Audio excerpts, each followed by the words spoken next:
বাঁধাকপির তো অনেক রকম রেসিপি তৈরি করে খেয়েছেন, তবে একদিনের জন্য হলেও এই রেসিপিটি একদম চট জলদি দুই একটা নামমাত্র উপকরণ দিয়েই তৈরি করে ফেলুন। এতটাই টেস্টি, বাড়িতে অতিথি আসুক বা যে কোনো অনুষ্ঠানে বা নিজেদের জন্য এই রেসিপিটি তৈরি করবেন, আমি গ্যারান্টি দিয়ে বলতে পারি এর স্বাদ ভুলতে পারবেন না। নমস্কার বন্ধুরা, শ্বশুর বৌমা রান্নাঘর অ্যান্ড ব্লগ চ্যানেলে সকলকে স্বাগত। তাহলে কি করে তৈরি করব সেটাই দেখে নেওয়া যাক। সবার প্রথমে এইখানে আমি একটা বাঁধাকপি নিয়েছি আর বাঁধাকপিটাকে কেটে নিয়ে ফিরে আসছি। বাঁধাকপি কেটে নিয়ে জল দিয়ে ধুয়ে রেখেছি আর কপিগুলো একটু বেশ বড় বড় করে কেটে নিয়েছি। এরপর একটা প্রেশার কুকার নিয়েছি আর তার মধ্যে এবার সম্পূর্ণ বাঁধাকপিটা দিয়ে দেব। এইখানে আমি গোটা বাঁধাকপিটাই কেটে নিয়েছি আর এই রেসিপিটা অল্প করলে কিন্তু সত্যি ভাগে কম পড়ে যাবে। যখনই তৈরি করবেন একটু বেশি করেই তৈরি করবেন, সেই কারণে আমি সম্পূর্ণ বাঁধাকপিটাই দিয়ে দিয়েছি। এর মধ্যে এবার দিয়ে দেব ডুমু ডুমু করে কেটে নেওয়া আলু। এখানে আমি মাঝারি সাইজের যে আলুগুলো হয় সেটাকে 4 টুকরো করে নিয়েছি। আর দেব বেশ একটু বড় বড় করে কেটে নেওয়া পেঁয়াজ। বড় সাইজের 2খানা পেঁয়াজ আমি বড় বড় করে কেটে দিয়েছি।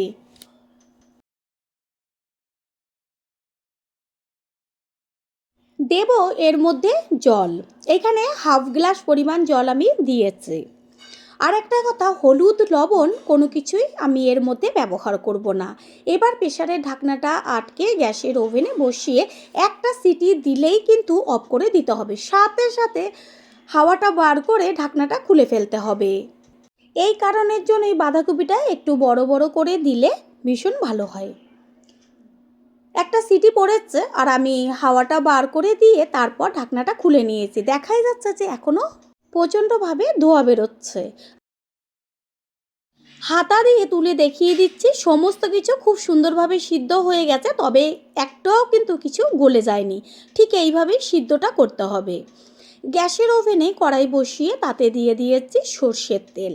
আর রেসিপিটা সর্ষের তেল, সাদা তেল, যে কোনো তেল দিয়েই আপনারা করতে পারেন।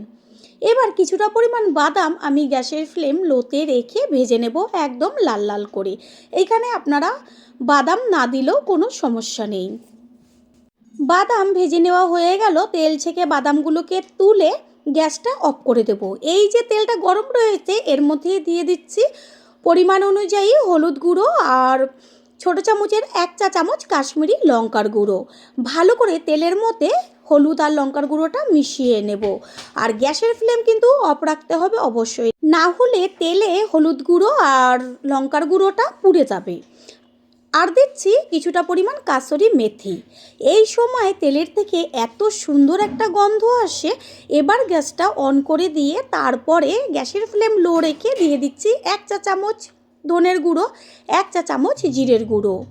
ভালো করে তেলের সাথে মিশিয়ে নেব।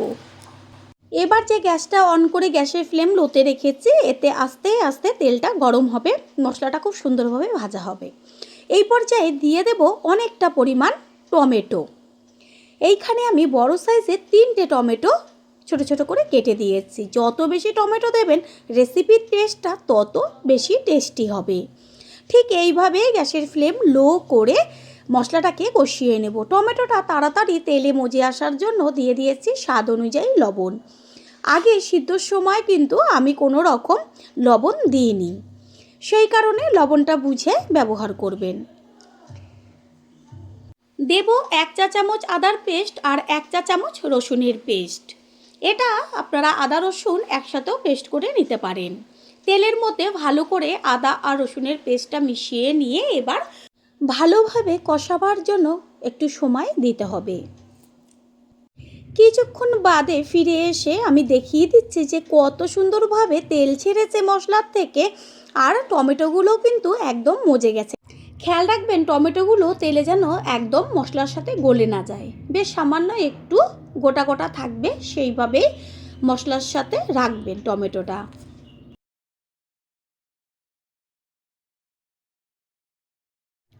মশলা কষিয়ে নেওয়া হয়ে গেল আর সুন্দর একটা গন্ধ বেরোচ্ছে। এই পর্যায়ে যে সিদ্ধ করে রেখেছিলাম বাঁধাকপিটা, এটা সম্পূর্ণটা এর মধ্যে দিয়ে দেব। ওই যে সিদ্ধ করা জলটা এটাও কিন্তু ফেলবো না। কফিটা একটু বেশ ঝোল ঝোল থাকবে, ঠিক সেরকমই কিন্তু নাবাতে হবে। সব সময় আমরা কফি রান্না করলে কি করি, একদম শুকিয়ে ফেলি, কিন্তু এই রেসিপিতে একদম কিন্তু শুকনো কখনোই হবে না, বেশ ঝোল ঝোল থাকবে। ভাত, রুটি, লুচি, পরোটা যাই বলেন না কেন তার সাথেই জমে যাবে, সাথে গরম গরম খিচুড়িও। প্রথমবার যারা আমাদের চ্যানেল ভিজিট করছেন তাদের আন্তরিক শুভেচ্ছা ও অনেক ভালোবাসা। আমাদের রেসিপিগুলো যদি ভালো লেগে থাকে সাবস্ক্রাইব করে দেওয়ার অনুরোধ রইল, ও পাশে থাকা বেল আইকনে ক্লিক করলে পরবর্তী ভিডিওগুলো সবার আগে আপনাদের কাছে পৌঁছে যাবে। বাঁধাকপিটা সম্পূর্ণ মিশিয়ে নিয়েছি সব মশলার সাথে। এবার যে ভেজে রাখা বাদামটা সেটা দিয়ে দেওয়া হলো। গ্যাসের ফ্লেম হাই করে দেব, কোনো রকম ঢাকার দরকার নেই, কারণ সব কিছু তো সিদ্ধই রয়েছে। গ্যাসের ফ্লেম হাই করে ঠিক এইভাবেই রেসিপিটা তৈরি করে নিতে হবে। ঝালের জন্য দিয়ে দিচ্ছি চিড়ে নেওয়া বেশ কিছুটা পরিমাণ কাঁচা লঙ্কা, তারপর আবারও ভালো করে মিশিয়ে নেব। পুরনো বন্ধুদের সবসময় আমাদের পাশে এইভাবে ভালোবেসে সাপোর্ট করার জন্য অনেক অনেক ভালোবাসা।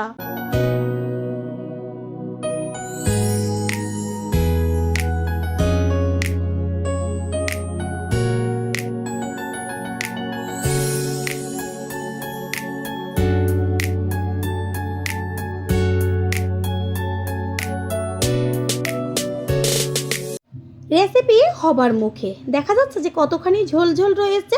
এই পর্যায়ে দিয়ে দেব গরম মশলার গুঁড়ো ছোটো চামচের 1 চা চামচ, ভালো করে মিশিয়ে নেব। রেসিপিটা কিন্তু এরকম পুরো ঝোলঝোলই থাকবে। সমস্ত কিছুর ব্যালেন্সটা ঠিক রাখার জন্য দিয়ে দিচ্ছি ছোটো চামচের 1 চা চামচ চিনি। চিনিটাকে মিশিয়ে নিয়ে এবার কিন্তু গ্যাসটা অফ করে দেব। রেসিপিটা যেমন কালার হবে তেমন টেস্টি হবে। এবার দিয়ে দেব বেশ কিছুটা পরিমাণ কুচিয়ে নেওয়া ধনেপাতা। ধনেপাতাটা মিশিয়ে নিয়ে তারপরে গ্যাসটা অফ করে দেব। সবশেষে দিয়ে দেব 1 চা চামচ গাওয়া ঘি, যেটা ছাড়া রেসিপির টেস্টই অসম্পূর্ণ। তৈরি হয়ে গেল আজকের রেসিপি। আশা করি রেসিপিটি ভালো লাগলো। আর যদি ভালো লেগে থাকে একটা লাইক, কমেন্ট, পারলে একটা শেয়ার করে অবশ্যই জানাবেন। আপনাদের দেওয়া একটা লাইক ও লাইকের পাশে থাকা হাইপ আর একটা শেয়ার আমাদের কাছে অনেক অনেক গুরুত্বপূর্ণ। All friend, thanks for watching my video. আপনারা সকলে ভালো থাকবেন, সুস্থ থাকবেন। আবারও দেখা হবে অন্য কোনো রেসিপির এপিসোডে। আজ শেয়ার করব চিকেনের একটা দুর্দান্ত স্বাদের রেসিপি, যেটা দিয়ে ভাত, রুটি, লুচি, পরোটা, স্যান্ডউইচ সমস্ত কিছু দিয়েই খেতে লাগবে অসাধারণ। একবার খেলে বাচ্চা থেকে বড় সকলেই চিকেন দেখলেই এই রেসিপিটাই খেতে চাইবে, এটা আমি গ্যারান্টি দিয়ে বলতে পারি। আর ঘরে থাকা সামান্য 2-1টা উপকরণ দিয়ে তৈরি হয়ে যাবে। নমস্কার বন্ধুরা, শ্বশুর বৌমা রান্নাঘর অ্যান্ড ব্লগ চ্যানেলে সকলকে স্বাগত। তাহলে কি করে তৈরি করব সেটাই দেখে নেওয়া যাক। এইখানে আমি চিকেন নিয়েছি, চিকেনটাকে একদম ছোট ছোট করে কেটে নিয়েছি, ভালো করে জল দিয়ে ধুয়ে জলটাকে ঝরিয়ে রেখেছি। আর এই রেসিপিটা তৈরি করতে বোনলেস চিকেনের প্রয়োজন। এবার এর মধ্যে আমি কিছু উপকরণ অ্যাড করব। যেমন এখানে দিয়ে দিচ্ছি পরিমাণ অনুযায়ী লবণ, দেব বড় চামচের 1 চা চামচ আদা বাটা, 1 চা চামচ রসুন বাটা। চিকেনের পরিমাণ অনুযায়ী এগুলো একটু কম বেশি ব্যবহার করতে হবে। দিয়ে দিচ্ছি পেস্ট করে নেওয়া ঝালের জন্য কাঁচা লঙ্কা। ঝাল যে যেমন খাবে সেই অনুযায়ী ব্যবহার করবেন। এবার চামচের সাহায্যে ভালো করে চিকেনের সাথে এই মশলাগুলোকে মাখিয়ে নেব। আর কোনো রকম মশলার এখানে প্রয়োজন নেই, যে বেসন বা কর্নফ্লাওয়ার কিছুই কিন্তু লাগবে না। কালারের জন্য দিয়ে দেওয়া হলো হলুদ গুঁড়ো। এখানে আপনারা চাইলে একটু লঙ্কার গুঁড়ো ব্যবহার করতে পারেন, তবে আমি ব্যবহার করিনি। সেটা হচ্ছে কাশ্মীরি লঙ্কার গুঁড়ো। যেহেতু ঝালের জন্য কাঁচা লঙ্কা দিয়েছি, ভালো করে মেখে 5 মিনিট রেস্টে রেখে দেব। 5 মিনিট বাদে ফিরে এসে গ্যাসের ওভেনে কড়াই বসিয়ে কড়াইটা গরম করে নেব। আর এতে দিয়ে দিয়েছি সাদা তেল। তেল গরম হয়ে গেলে এবার যে চিকেনটা সব কিছু দিয়ে মাখিয়ে রেখেছিলাম সেটাকে ছেড়ে দেব। প্রথম পর্যায়ে গ্যাসের ফ্লেম হাই করে দেবো, আর এটা তেলের মধ্যে দেওয়ার পর কিন্তু নিচের দিকটা একটু লেগে লেগে যাবে, সেই কারণে খুন্তি দিয়ে বারবার নেড়ে চেড়ে দিতে হবে। তাতে কি হবে, যে লেগে যাওয়া মশলাগুলো সেটা চিকেনের গায়ে লাগবে আর খেতে লাগবে দুর্দান্ত। চিকেনের পিসগুলোকে পুরো লাল লাল করে ভেজে নেব। আর আগের থেকেই আমি একটা বড় পাত্রের মধ্যে দই পেতে রেখেছি। এইটা হচ্ছে বাড়িতে পাতা দই, কত সুন্দর জমেছে। আর এইখানে আমি প্রায় 200 গ্রামের মতন দই নিয়েছি। এই যে নিচের দিকটা লেগে গেছে, খুন্তি দিয়ে এবার এগুলোকে তুলে দেব। আর বারে বারে একটু তুলে দিলে পরে কি হবে, চিকেনের দুই পাটটাই খুব সুন্দরভাবে ভাজা হবে। চিকেনটা এমনভাবে ভাজতে হবে ভাজাতেই যেন সিদ্ধ হয়ে যায়। আর যেহেতু একদম ছোট ছোট, সেই কারণে সিদ্ধ হতে তো বেশি সময় লাগবে না। ঠিক যেরকমভাবে দেখা যাচ্ছে লাল লাল, ঠিক সেইভাবেই ভাজতে হবে।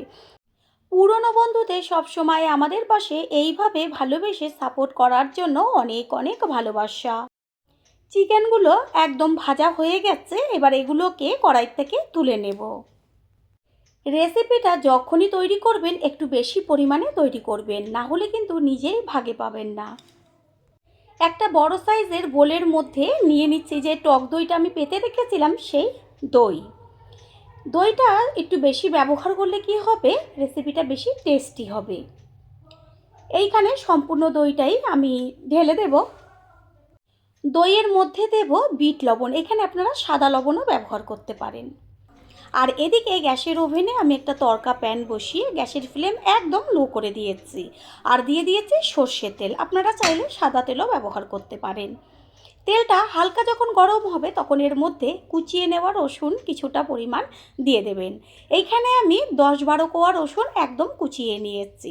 বেশ একটু লাল লাল করে যখন ভাজাটা হবে, এই যে দেখা যাচ্ছে লালটা কত সুন্দর তেলের থেকে গন্ধ বেরোচ্ছে, গ্যাসটা অফ করে দেব। গ্যাস অফ করে দিয়ে এর মধ্যে দিয়ে দিয়েছি অনেকটা পরিমাণ কাসুরি মেথি, প্রায় 1 চামচ মতন, আর কাশ্মীরি লঙ্কার গুঁড়ো কালারের জন্য। আর কিন্তু আমি এর মধ্যে কিচ্ছু দেব না। এই যে ফোড়নটা, এটাকে এবার দইয়ের মধ্যে আস্তে করে ঢেলে দেব। এর মধ্যে দিয়ে দিচ্ছি কুচিয়ে নেওয়া পেঁয়াজ, আর পেঁয়াজটা একদম ঝিরিঝিরি করে কেটে নিতে হবে। মাঝারি সাইজের 2টো পেঁয়াজ দিয়েছি, আর যে চিকেনটা ভেজে রেখেছিলাম সেটাকে একসাথে ঢেলে দিলাম। দেব বেশ কিছুটা পরিমাণ কুচিয়ে নেওয়া ধনেপাতা। রেসিপিটা দেখে বোঝাই যাচ্ছে যে কতটা টেস্টি হতে পারে, সেই কারণেই আমি বারবার বলছি একবারের জন্য হলেও এই রেসিপিটি ট্রাই করবেন। এর মধ্যে আর কিছুই ব্যবহার করব না, এবার চামচ দিয়ে ভালো করে মিশিয়ে নেব। প্রথমবার যারা আমাদের চ্যানেল ভিজিট করছেন তাদের আন্তরিক শুভেচ্ছা ও অনেক ভালোবাসা। আমাদের রেসিপিগুলো যদি ভালো লেগে থাকে সাবস্ক্রাইব করে দেওয়ার অনুরোধ রইল, ও পাশে থাকা বেল আইকনে ক্লিক করলে পরবর্তী ভিডিওগুলো সবার আগে আপনাদের কাছে পৌঁছে যাবে। ভালো করে মেখে নেওয়া হয়ে গেল, এবার এটাকে বোলের থেকে একটা প্লেটে তুলে নেব। তৈরি হয়ে গেল আজকের রেসিপি। এই একটা রেসিপি দিয়েই সমস্ত কিছুই আপনারা খেতে পারবেন, ভাত, রুটি, লুচি, পরোটা, স্যান্ডউইচ। আশা করি রেসিপিটি ভালো লাগলো। আর যদি ভালো লেগে থাকে একটা লাইক, কমেন্ট, পারলে একটা শেয়ার করে অবশ্যই জানাবেন। আপনাদের দেওয়া একটা লাইক ও লাইকের পাশে থাকা হাইপ আর একটা শেয়ার আমাদের কাছে অনেক অনেক গুরুত্বপূর্ণ। All friend, thanks for watching my video. আপনারা সকলে ভালো থাকবেন, সুস্থ থাকবেন, আবারও দেখা হবে অন্য কোনো রেসিপির এপিসোডে।